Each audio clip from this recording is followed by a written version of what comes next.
అందరికీ నమస్కారం. మన ఊరి ఆరోగ్యం మన చేతుల్లోనే ఉంది. ప్రభుత్వ నియమాలని మన హక్కులుగా ఎలా మార్చుకోవాలో ఈరోజు చాలా సులభంగా తెలుసుకుందాం. సరే, మరి మనం ఏం తెలుసుకోబోతున్నాం? ముఖ్యంగా 5 విషయాలున్నాయి.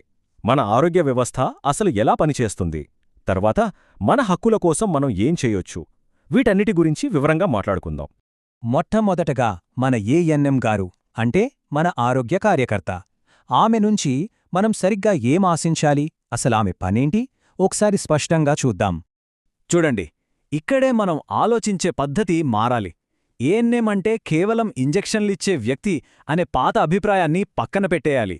నిజానికి 2022 నిబంధనల ప్రకారం ఆమె మన గ్రామానికి ఒక పబ్లిక్ హెల్త్ మేనేజర్. అంటే మన ఊరి ఆరోగ్యం మొత్తం ఆమె బాధ్యత. చూశారుగా, ఏఎన్ఎం గారి పని ఏంటో స్పష్టంగా నిర్ధారించారు. వాళ్లు కేవలం సబ్ సెంటర్లోనే కూర్చోడానికి లేదు. వారంలో 3-4 రోజులు మధ్యాహ్నం పూట మన ఇళ్లకు రావాలి. మన ఆరోగ్యం ఎలా ఉందో చూడాలి. ఇది నియమం. మనమందరము ఇది గుర్తుపెట్టుకోవాలి. సరే, ఇక తల్లులు, పిల్లల సంరక్షణ విషయానికి వద్దాం. ఇది చాలా చాలా ముఖ్యమైనది. మన గ్రామంలో ఉన్న ప్రతి గర్భిణికి ప్రభుత్వం ఖచ్చితంగా కొన్ని సేవలు అందించాలి. అవేంటో చూద్దాం. ఇవి మన హక్కులు. మొదటిదే ఈ నంబర్ గుర్తుపెట్టుకోండి, 180. ప్రతి గర్భిణీకి కనీసం 180 ఐరన్ ఫాలిక్ యాసిడ్ మాత్రలు అందాలి. ఇది ఎవరో దయతల్చి ఇచ్చేది కాదు, ఇది మన హక్కు. అంతేకాదు, ఇంకో నంబర్ కూడా ఉంది, 360. గర్భం దాల్చిన 2వ త్రైమాసికం నుండి అంటే 4వ నెల నుండి ఖచ్చితంగా 360 కాల్షియం మాత్రలు ఇవ్వాలి. ఇది కూడా మన హక్కే. ఇక వ్యాక్సిన్ల విషయానికొస్తే గర్భధారణ సమయంలో 2 టీడీ ఇంజెక్షన్లు తప్పనిసరిగా వెయ్యాలి. ఈ నంబర్లెందుకు చెప్తున్నానంటే వీటిని పట్టుకొని మనం ప్రశ్నలడగవచ్చు, మనకు అందాల్సినవి అందాయో లేదో సరిచూసుకోవచ్చు. కొన్నిసార్లు ప్రమాద సంకేతాలుంటాయి.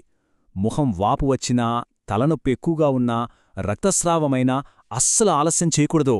వెంటనే ఏఎన్ఎం గారు 108 అంబులెన్స్ని పిలిపించి ఆస్పత్రికి పంపే ఏర్పాట్లు చెయ్యాలి. ఇది వాళ్ల విధి. ఇంకో విషయం, ఏఎన్ఎం పని మందులు, ఇంజెక్షన్లతోనే అయిపోదు. మన అంగన్వాడీ టీచర్తో మాట్లాడి గర్భిణీలకు ఆరోగ్యలక్ష్మి పథకం కింద పౌష్టికాహారం సరిగ్గా అందుతుందో లేదో చూసుకోవడం కూడా ఆమె బాధ్యతే.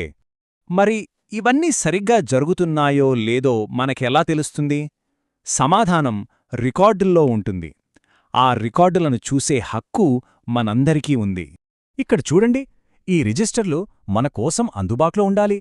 ఆర్సీహెచ్ రిజిస్టర్, వ్యాక్సిన్ రిజిస్టర్ ఇవన్నీ రహస్యపత్రాలు కానే కాదు, ఇవి మనవి. మన ఆరోగ్య వ్యవస్థలో పారదర్శకతకు ఇవి చాలా కీలకం. వాటిని చూపించమని మనం ధైర్యంగా అడగాలి. ఈ కాలంలో అంతా డిజిటల్ కదా, మన ఆరోగ్య సమాచారం కూడా అంతే. ఏఎన్ఎం గారి దగ్గర ఉండే టాబ్లెట్లో మన వివరాలన్నీ సరిగ్గా నమోదు చేశారో లేదో చూసుకునే హక్కు కూడా మనకుంది. ప్రభుత్వం ప్రతి ఏఎన్ఎంకి ఒక టాబ్లెట్ ఇచ్చింది. గర్భిణీలకు కేసీఆర్ కిట్ లేదా ఇతర డబ్బులు రావాలంటే ఈ ఎన్మోల్ యాప్లో వివరాలు కరెక్ట్గా ఉండాలి. అలాగే బీపీ, షుగర్ పరీక్షల వివరాలు కూడా పోర్టల్లో ఎక్కించాలి. మా వివరాలు ఒకసారి చూపించండి అని అడగడం మన హక్కు. ఇప్పుడు దాకా మనం హక్కుల గురించి తెలుసుకున్నాం. కాని అసలైన శక్తి మన చేతుల్లోనే ఉంది. గ్రామస్తులుగా మనమంతా కలిసి ఈ వ్యవస్థను మనకోసం పనిచేసేలా ఎలా చేసుకోవాలో ఇప్పుడు చూద్దాం. అవును, ఇన్ని హక్కులు ఉన్నాయని తెలిసింది కదా, అన్నీ సక్రమంగా జరగకపోతే ఏం చేయాలి? మన చేతుల్లో ఉన్న అసలైన శక్తి ఏంటి? చూడండి, మనకు 2 చాలా శక్తివంతమైన హక్కులున్నాయి. ఒకటి, గ్రామ ఆరోగ్య కమిటీకి ప్రభుత్వం డబ్బులిస్తుంది. ఆ నిధులు ఎలా ఖర్చు పెట్టారు బిల్లులు అడిగి తనిఖీ చేసే హక్కు మనకుంది. 2, ఒకవేళ ఏఎన్ఎం గారు తన విధులు సరిగ్గా చెయ్యకపోతే ఫోటో ఆధారాలతో 1902 నంబర్కు అంటే ప్రజావాణికి మనం నేరుగా ఫిర్యాదు చేయవచ్చు. కాబట్టి ఇకపై ఏఎన్ఎం అంటే కేవలం ఇంజెక్షన్లు వేసే వ్యక్తి అని అనుకోవద్దు.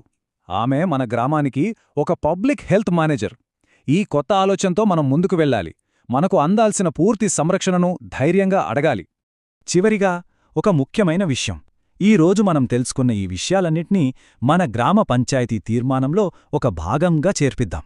అలా చేస్తే ఈ హక్కులు కేవలం మాటలకే పరిమితం కాకుండా మన గ్రామంలో అందరికీ ఎల్లప్పుడూ అందుబాటులో ఉంటాయి. మన ఆరోగ్యం మన బాధ్యత.